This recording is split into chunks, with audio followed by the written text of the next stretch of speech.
ఇప్పుడు ఇక్కడ 2 పాయింట్లు సూర్య గారు. ఒకటి జిఆర్ స్వామికి సంబంధించినటువంటి రవికుమార్ గారు. అవును. ఒకవేళ జిఆర్ స్వామి రవికుమార్ ఏదన్నా ఉండి ఈ స్వామిజీలు మఠాధిపతులు రావట్లేదా అనేది ఒకటి. 2 భయపడి రావట్లేదా? ఇప్పుడు దీంట్లో ఎవరు వాటాలు ఏంటో తేలాలండి. జీర్లు నేను అభాండం వేయటం కాదు, జీర్ కూడా వాటా ఉంది, ఆ పాపం సొమ్ము తీసుకున్నారా అని నేను లేదని కొట్టేయలేను, ఉందని రూఢీగా చెప్పలేను. ఇది అంతరాత్మగా తెలియాలి, పైన భగవంతుడు తెలియాలి. ఈ పాప పనుల్లో ఎవరెవరైతే ఉండారో అందరూ మాత్రం ఆస్కార్ లెవెల్లో నటిస్తున్నారు. ఎవరెవరికైతే ప్రమేయం ఉందో ప్రత్యక్షంగా పరోక్షంగా అందరూ ఆస్కార్ స్థాయిని మించి నటించేస్తున్నారు. ఎందుకంటే తప్పులు ఒప్పుకోవాల్సిన పరిస్థితి వస్తుంది కాబట్టి అని చెప్పి ఎవడి మీద ఇంకోటి మీద తోసేయాలని చెప్పి సామెత ఉంటుంది. అందరూ శ్రీ వైష్ణవులు మధ్యలో ఉన్న రొయ్యలు బొంగమయమైపోయిందని అంటారే. ఇప్పుడు వీళ్ళందరూ గొప్పవాళ్ళే. ఆ జగన్మోహన్ రెడ్డి అనేవాడు ఆడు సిఐ, ఆడికేం తెలియదు. లక్ష్మణ్ రెడ్డి అనేవాడికి నాకేం తెలియదు. రవికుమారు అసలు ఆడేం తప్పు చేయకుండానే ఆడికి 100 కోట్ల రూపాయలు దేవుడికి దానం చేసేసాడు. మరి టీటీడీ చైర్మన్గా వచ్చిన ఇద్దరు చాలా గొప్ప ధార్మికులు. అసలు వాళ్ళ మించిన గొప్ప వాళ్ళు ఇంకెవరూ లేరు. అసలు తమాషా ఏంటంటే దేవుడితో పెట్టుకుంటే మీరు మసి అయిపోతారు అంటున్నారు వీళ్ళు. ఏమి లేదు, దాంట్లో ఇంపార్టెంట్ పర్సన్ అన్నాడంట, ఒక ఈవోగా చేసినాడు, నా ఆస్తి 10,000 కోట్లు, నేను ప్రపంచంలో ఎక్కడైనా బతకగలను, దేవుడు లేదు, సింగిల్ డబ్బు ఉంటే ఎక్కడైనా బతుకుతావా, పిచ్చా ఎర్ర సుబ్బారావు ఏమి మాట్లాడతావు, డబ్బు ఉంటే ఎక్కడైనా బతకొచ్చా, ఏం బీగుతాడు, ఎవడేం బీగుతాడంట అని అమెరికా నుంచి ఇండియాలో ఉన్న ఒక మిత్రుడితో మాట్లాడాడు. సో ఇది సిచ్యువేషన్. ఆడు 10,000 కోట్లు దోసుకుందంతా వెంకటేశ్వర స్వామి దగ్గరే, వాడు ఆస్తి అంతా కూడా. ఫైనల్గా వెంకటేశ్వర స్వామి చూసుకోవాల్సింది. ఏం చూసుకుంటాడు అసలు, నాకు అనుమానం వస్తాను. వెంకటేశ్వర స్వామి చూసుకుంటాడు అని చెప్పి ఇన్నాళ్ళు మనం ఏం చూసుకుంటున్నాడో మనకు అర్థం కావట్లేదు. అసలు ముఖ్యమంత్రులు అయిపోతున్నారు, చైర్మన్లు అయిపోతున్నారు, చైర్మన్లు అయిపోయిన తర్వాత 1000 కోట్లకు అధిపతులు అయిపోతున్నారు, కోర్టుల్లో కేసుల్ని తృణప్రాయంగా జమ కడుతున్నారు. అందరూ మరి వెంకటేశ్వర స్వామి పేరే చెప్పుకుంటున్నారు. మరి అందరూ ఇదేవుతాడు, మరి వెంకటేశ్వర స్వామి ఏంటి అచేతనుడా, అంటే కలియుగంలో అట్టంటి వాళ్ళు అనుకుంటున్నాడా? అన్నప్పుడు మనలాంటి వాళ్ళు అసలు ఇంక తిరుపతి వెళ్ళడానికి కూడా అవసరం లేదు. పోవట్లేదు కదా, దర్శనం ఎప్పుడు మానేసాం అనుకోండి, దర్శనాలు కావట్లేదు చెప్పి పోవట్లేదు కదా. ఎక్కడైనా ఉన్నాడు ఆయన చెప్తే, ఎక్కడైనా ఉన్నాడు కాబట్టి ఇంట్లోనే ఉన్నాడు, నువ్వే ఇక్కడే ఉండవు దేవుడు అని అనుకుంటావు. అక్కడికి వెళ్ళి ఇటువంటి అపవిత్రమైన ఇటువంటి వాళ్ళ మధ్య వెళ్ళిపోయి ఆ తోపులాట్లు వెళ్ళిపోయి ఏం చేస్తాం, బాధ అనిపిస్తుందండి అక్కడికి వెళ్ళాలంటే. అందుకనే మరి ఇతర మతాల్లోకి వెళ్ళిపోతుంది ఇటువంటి దీని మూలానే. దీని బాజీలు అందరమే. ఇప్పుడు పీఠాధిపతులు, స్వామీజీలు, మేధావులుగా మతం పేరుతో చెప్పుకునేవాళ్ళు ఇప్పుడు కొత్తగా బీజేపీ ఆర్ఎస్ఎస్ అధికారంలోకి రాగానే కొంతమంది బండి కింద కుక్కలాగా తయారయ్యారు. మేము ధర్మరక్షకులం, సనాతన ధార్మికులం, సనాతన ఇలవని రకరకాల పడికట్టు పదాలతో. బాలాజీ టెంపుల్ ఉంది కదా, ఆ స్వామీజీని ఎవరు కొట్టారు, ఒక టీము, ఆ టీం ఏమైపోయింది ఇప్పుడు? ఇట్లాంటి టేకప్ చేయొచ్చు కదా వాళ్ళు. వచ్చారండి ఇవన్నీ ఐడెంటిటీ క్రైసిస్ కోసం, దేవుడు మతం పేరు పెట్టుకు బతికే మానసిక రోగులు సుబ్బారావు గారు. నిజమైన ఆధ్యాత్మిక వేత్తలు కాదు, తాత్వికులు కాదు. నిజమైన వాళ్ళు అయితే అసలు దీని మీద ఇంత పెద్ద ఇష్యూ ఇంకోటి ఉండదు. ఇప్పుడు నెయ్యి కల్తీ కానీ పరకామణిది కానీ ఏం చిన్న ఇష్యూస్ కాదు కదా. ఏమైనా భయపెడితే 4 రూపాయలు వస్తాయనుకుంటే వెళ్ళిపోయి డబ్బు బెదిరిస్తారు, 4 రూపాయలు తీసుకుని వచ్చి చిల్లర తీసుకుని మళ్ళీ వచ్చేస్తారు. ఓకే, ఇటువంటి ఎన్ని చూడలేం మనం. తిరుపతిలో ఇటువంటి వాళ్ళు కొంతమంది ఉన్నారు. తన ఆర్టీఐ కింద అప్లికేషన్ అది ఇది అనగానే అడిగి ఏదో 2 దర్శనాలు ఇచ్చేసి, లేకపోతే దానికి తగ్గట్టు ఏమన్నా 4 రూపాయలు ఇచ్చేసారు అనుకోండి, అదొక బిజినెస్. అంటే ఆర్టీఐ పెట్టింది, అందుకు ఆర్టీఐ పెట్టింది. లేకపోతే నోరు ఉంది అంటే నీకు ఏదో షాప్ కావాలా, ఒక షాప్ తీసుకో, పని చేసుకుంటాం. లేదా ఏదైనా వస్తుంది హోటల్ కావాలా, కింద నువ్వు హోటల్ తీసుకో, మెడికల్ షాప్ తీసుకో. ఇప్పుడు ఆ కింద స్విమ్స్, బర్డ్స్ ఇవన్నీ నాశనం చేసేసారు. అక్కడ మెడికల్ షాపులు అదొక మాఫియా, పాలు టీ అమ్మేది అదొక మాఫియా. మీకు చెబుతున్నా కదా, ప్రపంచంలో అత్యంత దారుణమైన అతిపెద్ద మాఫియా ఉంది టీటీడీలో. దాన్ని మరి ఆయన ఏ రకంగా చంద్రబాబు గారు, లోకేష్, పవన్ కళ్యాణ్ గారు, మరి వీళ్ళందరూ మరి ఇప్పుడు వాళ్ళు డైరెక్ట్ గా అన్ని చేయలేరు కదా, దానికి ప్రతినిధులు పెట్టారు కదా, అక్కడ మంచి వాళ్ళని పెట్టండి, టీంని పెట్టారు కదా, మంచి వాళ్ళని పెట్టండి. కాలు చేయి ఉండాలని, అది పరిగెత్తగలిగే వాళ్ళని, ఎక్కడ వంగకుండా నిటారుగా నిలబడే వాళ్ళని, దేవుడు అంటే భక్తి ఉండాలని పెట్టమనండి. ఇప్పుడు ఆయన నేను సనాతన ధర్మం రక్షణ కోసం పుట్టాను అంటున్నాడుగా పవన్ కళ్యాణ్ గారు. కొత్తగా ఇప్పుడు నేను కొత్త దేవుడు అండి అన్నట్టు ఇప్పుడు ఆయన అన్ని అయిపోయినాయి. ఇప్పుడు ఇప్పుడు బాగా రెస్పాండ్ అక్కడ పోయి పశ్చాత్తాప దీక్ష చేశారు, తర్వాత ప్రాయశ్చిత్త దీక్ష. ఇప్పుడు పరకాయం అనేది కూడా ఏంటి ఎందుకంటే ఇంకా పరకాయం అనేది చిన్నదండి, రేపు శ్రీవాణి తీస్తే ఇంకా పెద్దది వస్తుందండి. శ్రీవాణి స్కామ్ బయటికి తీయమనండి. శ్రీవాణి ట్రస్ట్ ఎంతమందికి వెళ్ళా దానికి ఒక ఆడిట్ లేదు, లెక్క లేదు. ఇటువంటి ఇంకా చాలా ఉన్నాయండి అక్కడ జరిగినాయి.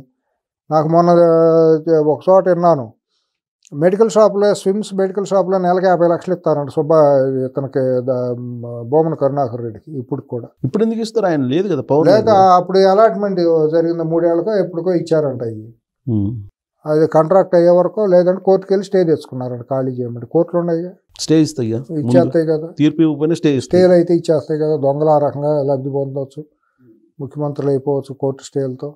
సో ఇన్ని వ్యవస్థలు మీకు అవగాహన ఉంది, కేసులు అవగాహన ఉంది, గతంలో జరిగిన కేసులు, వీటన్నిటిని చూస్తే ఈ కేసు ముందుకి జరుగుతుందని మీకు అనిపిస్తుందా? లేదంటే ఇది కేసులు ఇది కూడా ఒకటి చంద్రబాబు గారికి ఛాలెంజ్ అండి, అది ఆయన నిర్ణయం చేసుకోవాలి.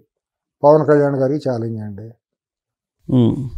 అట్లాగే హిందూ ధార్మిక సంస్థలకి సిగ్గుచేటండి, తలవంపులు అండి, మాట్లాడకపోవటం. పీఠాధిపతులు మాట్లాడాధిపతులు ఎవరెవరైతే చెప్పుకుని దేవుడి పేరు మతం పేరు చెప్పుకుని బతుకుతున్నారో, పరాన్న జీవులుగా బతుకుతున్నారు వీళ్ళందరూ. పారాసైట్స్ అంటారే, వాటి మీద వీటి మీద పడి బతికేస్తూ ఉంటారు.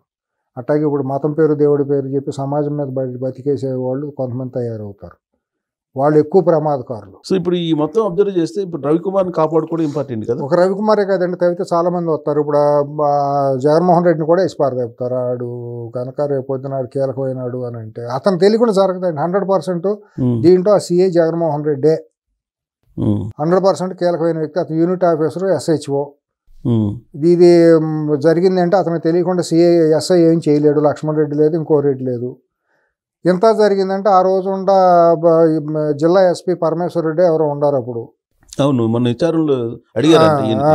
మరి ఎంత ఇదైనా కూడా అతను SPకి సంబంధం లేకపోయినా దృష్టికి వెళ్తుంది కదా, స్పెషల్ బ్రాంచ్ వాళ్ళు చెబుతారుగా ఏమేమి జరుగుతుంది ఏంటని. సెన్సిటివ్ కేసు కదా, వెళ్ళకుండా ఎట్లా ఉంటుంది. కాబట్టి ఇది ఒక మాఫియా సామ్రాజ్యం అండి, అడ్డానండి. అక్కడ ఎవరికి అడ్డు అదుపు లేదండి. ఒక ఆయన మా మహనీయుడు, గొప్ప భక్తుడు జైల్లో ఉన్నాడు. అవును, చెవిరెడ్డి. ఇవన్నీ ఏం చెబుతాం అక్కడ, మనం ఏం మాట్లాడలేని పరిస్థితి. అందుకనే నాకు వీళ్ళందరినీ ఢిల్లీ కాపాడుతుందా? కాపాడుతుంది కదా, ఈ కేసులో కూడా అన్ని కేసులో కాపాడుతుంది. చిచి మాట్లాడాలంటే ఇదండి. అందుకని నేను 10 ఏళ్ళు అయి ఉంటుందండి తిరుమల వెళ్ళి. భక్తి లేక కాదు, ఇంకోటి లేక కాదు, నాకు ఇప్పుడు వెళ్తానికి నాకు అవకాశం లేక కూడా కాదు. ఎందుకు మనసు ఇరిగిపోయింది. ఇటువంటి అదవులందరూ పరిపాలనలో అక్కడ బోర్డు సభ్యులు అవటం, ఈడు రమణ దీక్షితులు లాంటి వాడు వచ్చేసి మళ్ళీ అక్కడికి వెళ్ళి ఇక్కడ తిరిగే దానికోసం నీచంగా అంత దిగజారాలా? మీ బాబు వాళ్ళు సొత్త దేవాలయం అంటే నువ్వే ఉంటావు తరతరాలుగా, ఇంకెవరు చేయడానికి లేదా. తర్వాత నీ వంశం అంటే మీ తాతల తండ్రులు బ్రాహ్మలే కదా, వంశపారంపర్యంగా కొన్ని వంశాలు ఉన్నాయి కదా, వాళ్ళకి అవకాశాలు ఉండొద్దా? ఇంకా నువ్వు చెరబట్టేసేసి దేవుణ్ణి మీడియా ముందు మాటకి మీడియా ముందుకు రావటం సిగ్గుశరం ఉందా? అతనికి ఆత్మగౌరవం కనీసం అసలు ఆధ్యాత్మికత తెలుసా? చదువుకున్నాడు, MSc చదువుకున్నాడు. నువ్వు అంబానీలకి నువ్వు అదానీలకు తాకట్టు పెడతానికి ప్రయత్నం చేస్తాడు.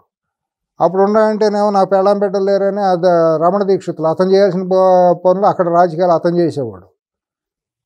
ఏందండి ఇదంతా? తిరుమల పవిత్రత ఎక్కడ ఉందండి? ఊరిని మనం అనుకుంటాం దేవుడిని పవిత్రత, ఆ పవిత్రత ఏదో మన గుండెల్లోనే పెట్టుకుని ఇంట్లోనే లేకోగానే కతి బాబు దేవుడా గోవిందా అనుకుంటే గొప్ప అనిపించింది. నేను అందుకని అట్టాగే కన్ఫైన్ అయ్యాను. కానీ ఎంతైనా కానీ క్షేత్రమే కదా, వెళ్తుంటారు కదా, 80,000 మంది అలా వెళ్తున్నారు. ఇప్పుడు నేను అనేది వేరే అని కాదండి, ఇటువంటి దుర్మార్గమైన పనుల మూలన జనాలకు కూడా ఇదైపోతుందండి. అక్కడ పరిపాలన సరిగ్గా ఉండలేదండి.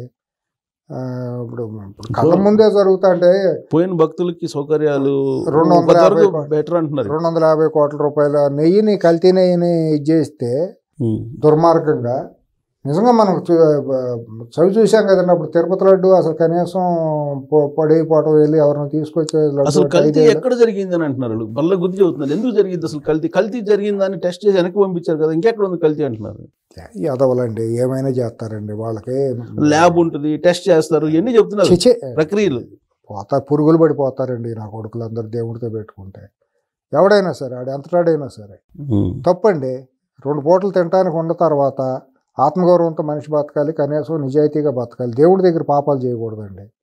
తప్పులు చేయకూడదండి. దేవుడి పేరుతో అటువంటి పాప పనులు చేయటం చాలా తప్పండి. దానికంటే బెచ్చమెత్తుకుని బతకటం చాలా గౌరవం అండి. ఈ దుర్మార్గం ఏంటండి? అమ్మాయికి భక్తుల డబ్బు అండి ఇదంతాను. దాని ధర్మానికి కోసం వాడాలి. ఆ వచ్చిన హుండీల్లో వచ్చిన డబ్బులను దొంగిలించడానికి కాదు. పేదవాళ్ళకి పిల్లలకి చదువులు చెప్పించడం, లేకపోతే కాలు చేయలేని వాళ్ళకి ఏదైనా ఆర్టిఫిషియల్ లింబ్స్ ఇవ్వటం, అవును, పోలియో ఉన్న వాళ్ళకి ఏదైనా ఇది చేయటం, పేదలకి వాళ్ళకి ఏదైనా ఆరోగ్యం మెరుగైన ఆరోగ్యం దేవుడి పేరుతో ఆరోగ్యం అందించటం, ఇటువంటివి చేస్తే ధర్మాన్ని కాపాడిన వాళ్ళు అవుతామండి. ఈ దుర్మార్గం ఏంటంటే తిని ఎక్కడ పోతారు నా కొడుకులు? లక్షల కోట్లు తినేసి చివరికి ఎక్కడ పోతారండి? పోయేటప్పుడు చివరి ఆఖరికి 6 అడుగులు నేల కూడా ఉండదు. ఎవరికైనా అంతే కదా. అది తెలుసుకు సాగకుండా దేవుడి పేరుతో ఎందుకంటే బతికి 4 రోజులు మంచి పని చేస్తే ఎవరైనా గొప్పగా అనుకుంటామండి. సో ఈ మొత్తం ఎపిసోడ్లో ఇంటెలిజెన్స్ ఫెయిల్యూర్ ఏమైనా కనపడుతుందా? ఇంటెలిజెన్స్ ఎప్పటి నుంచి అసలు వస్తే కదా ఇంటెలిజెన్స్ ఉంటేనా? ఇంటెలిజెన్స్ చెప్పినా ప్రభుత్వాలు ఇంటేనా? అంతేనా? అట్టాగే అనిపిస్తుంది. ఇంటెలిజెన్స్ తెలియకుండా ఉంటుందా? ప్రభుత్వాలు చెప్పకుండా ఉంటారా? సెంట్రల్ ఇంటెలిజెన్స్ ఉంటుంది, స్టేట్ ఇంటెలిజెన్స్ ఉంటుంది. మన కామన్ సెన్స్ ఉండదా? ఇన్ని వ్యవస్థలు ఉన్నాయి. మన కామన్ సెన్స్ ఉండదా? అన్నం తినే కడుపుకి నోటికి మన కామన్ సెన్స్ తెలుసు. కళ్ళ ముందు చూడగానే ఏం జరుగుతుందో మనకు తెలియట్లే, ఎక్కడ ఏం జరుగుతుందో. అంటే నేను ఎందుకు అడుగుతున్నా అంటే సతీష్ని ఇంత మ్యాప్ వేసి వాళ్ళు చంపే ప్రయత్నం చేస్తే బయటకు వస్తుంది సుబ్బారావు. ఇంటెలిజెన్స్ మూమెంట్ తెలిసిపోతుంది కదా, ఎందుకంటే కీలకమైనటువంటి సాక్షి కదా. ఇంటెలిజెన్స్కి రోజు సుబ్బారావు ఎటు వెళ్ళాడు, వెంకటేశ్వరరావు ఎటు వెళ్ళాడు అలా వాచ్ ఉంటే ఉంటుంది. కానీ ఇప్పుడు ఇతని మీద ఎంతవరకు ఉందనేది తెలియదు. అంటే మిగతా పీపుల్ మీద పట్టించుకోరు, కానీ ఇతను కీలకమైన సాక్షి. కానీ అతను ఏ ఊరు ఉన్నాడు, ఎప్పుడు వస్తున్నాడు, అంతవరకే చూస్తాడు. అతను ఆస్తులు ఉంటాయి. ఇంటెలిజెన్స్ వాళ్ళు గబుక్కున ఫోన్ చేస్తారు ఎక్కడ ఉన్నాడు ఏంటని. అంతేగాని అతని మీద నిరంతరం క్రైమ్ బ్యాచ్ లాగా ఉండదు. కానీ క్రిమినల్స్ మీద అయితే ఉంటుంది. మరి క్రిమినల్స్ ఆ ట్రైన్లో 10-15 మంది వాడే క్రిమినల్ 24 గంటలు ఎక్కడ ఉంటుంది? వాళ్ళ కొన్ని లక్షల మంది క్రిమినల్స్ ఉంటారు. అంతమంది పోలీసులు ఎక్కడ వస్తారు? పోలీసులునే తక్కువ. వాడి మీద వాచ్ ఉంటే ఉంటుంది. ఎటు మూవ్మెంట్ వెళ్తున్నాడు ఏంటి అనేది ఉంటుంది. మరి ఆ రోజు మరి వాచ్ ఉంటే వివేకానంద రెడ్డిది ఎటా ఇదైందండి క్రిమినల్. మరి తెలుసుగా ఇంటెలిజెన్స్. అదంటే అప్పుడు ఆ రోజు గవర్నమెంట్ వాళ్ళదే ఉంది కాబట్టి. ఎవరిది ఉంది? తెలుగుదేశమే. చివరి నిమిషంలో నిమిషం ఉంది. ఇంటెలిజెన్స్ అంటే ఏం చేస్తుంది? మరి ఇంటెలిజెన్స్ పసిగడితే అప్పుడే పసిగట్టాలి. వీళ్ళు మూవ్మెంట్ ఎట్టా ఉంది, ఎత్తుగడ ఎట్టా ఉంది. ఇంటెలిజెన్స్ అన్ని సర్వాంతర్యామి ఇంటెలిజెన్స్ అని మనం చెప్పడానికి అట్లీస్ట్ ఇన్సిడెంట్ జరిగిన తర్వాత అయినా కానీ వాళ్ళు తెలిసిపోతుందండి. ఈ పాటికి ఇన్పుట్స్ వెళ్ళిపోతాయి సుబ్బారావు. 100% ఈ పాటికి ఇంటెలిజెన్స్ ఇన్పుట్స్ వెళ్ళాల్సిన వాళ్ళకి వెళ్ళిపోతాయి. కౌంటర్ ఇంటెలిజెన్స్ ఇవన్నీ ఉంటాయి. ఏం జరుగుతుంది ఏంటి ఇవన్నీ కూడా సెంట్రల్ కూడా వెళ్ళిపోతుంది. ఇప్పుడు వాళ్ళు సెంట్రల్ వాళ్ళు స్టేట్ వాళ్ళు తలుచుకుంటే ఒక 6 నెలల్లో మొత్తాన్ని ఎరాడికేట్ చేయొచ్చు. కానీ సెంట్రల్ గవర్నమెంట్ వ్యూహాత్మకంగా తిరుమల విషయంలో అసలు పట్టించుకోవట్లేదు అనేది వాళ్ళు పట్టించుకుంటారు. ఆర్ఎస్ఎస్ వాళ్ళు కూడా మతాన్ని రాజకీయానికి ఓట్ల కోసం వాడుకుంటున్నారు. రేపు చాలాకి మతం అంటే దేవుడు అంటే అసలు ఏమాత్రం ధర్మం ఇది లేదు. ఈ ధార్మిక సంస్థలు కూడా పీఠాధిపతులు కూడా వాళ్ళకి పైన గెస్ట్ హౌస్లో ఇచ్చినాయా, మేము వెళ్తే మహాద్వార దర్శనం జరిగిందా, మేము వెళ్తే ముఖ్యమంత్రి వచ్చాడా, మంత్రి వచ్చాడా, మాకు ఏ ఇండస్ట్రియలిస్టులు వచ్చాడు, నీ వీళ్ళ దీంట్లోనే తప్పించి వీళ్ళకి కూడా ఒక ధర్మాన్ని కాపాడదాం, మన మీద ఇంత బరువైన బాధ్యత ఉంది, ఇన్ని లక్షల మంది మనం నమ్మేవాళ్ళు ఉన్నారు, కోట్ల మంది, ఇన్ని 100,000 సంవత్సరాల నుంచి మన లెగసీని కంటిన్యూ చేసుకుంటూ వస్తున్నాం, దాన్ని ముందుకు కొనసాగించాలి అనే చిత్తశుద్ధి వీళ్ళలోనూ లేదండి. కొన్నాళ్ళకు గుర్తింపు గౌరవం లేదండి. కానీ ఇక్కడ ఇంకొక అనుమానం కూడా అప్పుడప్పుడు వస్తుంది, ఎందుకు పట్టించుకోవట్లేదు సెంట్రల్ గవర్నమెంట్ అనేది. ఎందుకనంటే సెంట్రల్ ఆర్కియాలజీ డిపార్ట్మెంట్ తోట సర్వే చేపిస్తే అది పురాతనమైనటువంటి ఇది, అవన్నీ పురాతనమైనవన్నీ కూడా సెంట్రల్ గవర్నమెంట్ పరిధిలోకి వస్తుంది. తిరుమల హ్యాండ్ ఓవర్ చేసుకోవడానికి ఒక పెద్ద స్కెచ్ చేస్తున్నారు అనేది కూడా అప్పుడప్పుడు వినిపిస్తూ ఉంటుంది. అందుకే పట్టించుకోవట్లేదా? ఇప్పుడు తిరుమలని హ్యాండ్ ఓవర్ చేసుకున్న, సెంట్రల్ గవర్నమెంట్ హ్యాండ్ ఓవర్ చేసుకున్న, సుబ్బారావు గారు తీసుకున్న, వెంకటేశ్వరరావు తీసుకున్న, స్టేట్ తీసుకున్న, అక్కడ కావాల్సింది ఏంటండి? భక్తులకి మంచి దర్శనం, అవును, మంచి సౌకర్యవంతం అంటే 5 స్టార్ అని మనం అంటల్లా, అది హంసతులిక తలపాలి అసలు. అక్కడ చెడుని ఎరాడికేట్ చేసి ఒక మంచి పద్ధతిగా కనుక తీసుకుంటే సరిపోతుంది. ఇప్పుడు సెంట్రల్ గవర్నమెంట్ తీసుకుని ఏం చేస్తుందండి? మీ ఆర్కియాలజీ డిపార్ట్మెంట్ పురాతనమే, ఏం చేయగలరు తీసుకుని? అంతకంటే పురాతనమైన టెంపుల్స్ ఉన్నాయి, తీసుకుంటుందా? అంటే స్టేట్ గవర్నమెంట్లు సరిగ్గా నిర్వహించలేకపోతున్నారు, సో ఇలా జరిగినాయి అని చెప్పి క్రానికాలజికల్గా మొత్తం చెప్పేసి సెంట్రల్ గవర్నమెంట్ తీసుకోవడానికి పబ్లిక్ కూడా, భక్తులు కూడా యాక్సెప్ట్ చేసేలాగా చేస్తున్నారు అనేది ఒకటి వినిపిస్తుంటుంది. ఏమో వాళ్ళు ఏమైనా చేస్తారండి, వాళ్ళు చేయటం మొదలెట్టిన తర్వాత చూస్తున్నాం కదా, వాళ్ళు ఇటువంటి ఏమైనా చేస్తారు. వారణాసిని తీసుకున్నారా, పోనీ ద్వారకాని తీసుకుంటారా, ఉజ్జయిని తీసుకుంటారా, మధుర మీనాక్షి టెంపుల్ తీసుకుంటారా? పురాతనమైనవి కదా ఇవన్నీ. బద్రీనాథ్, కేదార్నాథ్ తీసుకుంటారా? వెళ్ళమనండి. ఉత్తర భారతదేశంలో ఉండే పురాతన టెంపుల్స్ తిరుమలకి సమానమైన టెంపుల్స్ ఉన్నాయిగా, అవి చేయమనండి ముందు. అటు కాదు కదా, మరి ఉత్తరప్రదేశ్లో 4 రాష్ట్రాలు చేయమని చెప్పి మాయావతి తీర్మానం చేసింది. అదే మరి అక్కడ చేయలేదు. తెలంగాణ, ఇప్పుడు తెలంగాణ ఆంధ్రప్రదేశ్ నిడదీసింది కదా. చేస్తారు, వాళ్ళకి ఎదురులేదు. ఇంకా అదే ఉత్తర భారతదేశంలో ఉన్న టెంపుల్స్ అన్ని మాకేం సంబంధం, ఇది హ్యాండ్ ఓవర్ చేసుకుంటే ఇక్కడ మీ వల్ల కావట్లేదు అని చెప్తారు. అదే మరి చంద్రబాబు గారు కూడా ఇచ్చేస్తామంటారు ఉదార హృదయంతో. ఆయన ఇచ్చేది ఏముంది, వాళ్ళు తీసుకోవాలనుకుంటే తీసేసుకుంటారు, మాకు అభ్యంతరం లేదని కూడా చెబుతారు వాళ్ళు ఉన్న పరిస్థితుల్లో. ఏమవుతుంది, ఎడం చేయి తీసి పొరసేయి పెట్టినట్టు ఉంటుంది. వాళ్ళు వచ్చి పీకేది ఏమి లేదు, సెంట్రల్ గవర్నమెంట్ వచ్చి ఇక్కడ పీకేది ఏమి లేదు. పైన మొత్తం ఆ చెత్తను తీయకుండా దాంట్లో ఉన్న సిస్టాన్ని యాక్టివేట్ చేసి సరిగ్గా చేయకుండా ఎవడొచ్చినా ఏం చేస్తారు. అంటే ఇది ఎప్పటి నుంచి వస్తుందంటే అమిత్ షా గారి మీద రాళ్ళు వేశారు ఒకసారి. అవును, తిరుమల వచ్చి. అవును. ఆ రోజు నుంచి ఈ తిరుమల సంగతి ఏంటి అనేది సెంట్రల్ గవర్నమెంట్ ఒక రకమైనటువంటి ఆలోచన ఉంది. అయితే అదానికి ఇచ్చేయమనండి, ఏం కాదండి. అదానికి ఇచ్చేస్తే అయిపోయింది. అన్నీ ఇచ్చినట్టే దేశంలో తిరుమలను కూడా అదానికి ఇచ్చేస్తే కట్టబెడితే అయిపోతుంది. మెయింటెనెన్స్ బాగుంటుంది, మెయింటెనెన్స్ బ్రహ్మాండంగా ఉంటుంది. కింద ఏమో అంబానీలకేనూ, కాళహస్తినూ, అలివేలు మంగాపురం అంబానీలకేనూ, పైన అదానీలకి ఇచ్చేసారు అనుకోండి, బ్రహ్మాండంగా ఉంటుంది. కనకదుర్గ గుడిని ఇంకో గుజరాత్ కంపెనీకి ఎవరికన్నా ఇటువంటి వాళ్ళకి ఇచ్చైతే ఆంధ్రప్రదేశ్ అప్పుడన్నా వస్తారా పట్టాధిపతులు, పీఠాధిపతులు? అప్పుడు రారు, అప్పుడు కూడా అప్పుడు వీళ్ళు సిగ్గాచారండి. వీళ్ళు బతుకు తెరుగు లేక వీళ్ళ గురించి నాకు చాలా ఇదండి. వీళ్ళ ఆధ్యాత్మికత ఏ కోణం లేదు, వీళ్ళ భక్తి అనేది ఏ కోణం లేదు, ధర్మ ప్రచారం అనేది ఏమాత్రం లేదు. వీళ్ళు ఏదో బతుకు తెరుగు కోసం మఠాలు పీఠాలు పెట్టుకున్నారు అంతే తప్పించి వీళ్ళలో సద్గురువులు అనేవాళ్ళు ఎవరు లేరు. ఉన్నాళ్ళు ఎవరో గొప్ప మహనీయులు ఉంటారు, వాళ్ళు ఎక్కడ ఉండాలో అక్కడ ఉంటారు, వాళ్ళు చేసే కర్మలు ఏదో ధర్మం ఏదో వాళ్ళు చేస్తూ ఉంటారు. తదిమ వాళ్ళు అందరూ వందల వేల కోట్ల రూపాయల ఆ సామ్రాజ్యాలను విస్తరించుకోవటానికి మతం పేరు అడ్డం పెట్టుకుని చేసేస్తున్నారు. జనానికి కూడా తాత్కాలికంగా ఏదో వెళ్తున్నారో తెలియట్లేదు, దేవుడు ఎక్కడ ఉన్నాడో తెలియదు సుబ్బారావు గారు. వీళ్ళకి అంతే కదా, ఎవరు తెలియదు కదా. తెలిసిన చోట వీళ్ళు ఎత్తుకోలేరు. చెప్పామనుకోండి పలానా చోట దేవుడు ఉంటాడు రా బాబు ఇక్కడ ఉంటాడని సులువుగా చెప్పామనుకోండి, పిచ్చామని కింద అంత సులువుగా ఎక్కడ ఉంటాడు దేవుడు, ఎక్కడో ఉంటాడు, దూరం వెళ్తే కానీ దేవుడు కనిపించదని వెళ్తారు, విగ్రహాల్లో వెళ్ళాలి ఇంకోటని. అవును, ఇప్పుడు అట్లా చెప్పే సద్గురువులు కూడా ఉన్నారు, లేక కాదు. దాన్ని మీలాంటి వాళ్ళు కొద్ది ప్రచారం చేస్తే అదొక కొత్త. నేను చెప్పేది ఆ గురువులు చెప్పేది కూడా కాదు సుబ్బారావు గారు.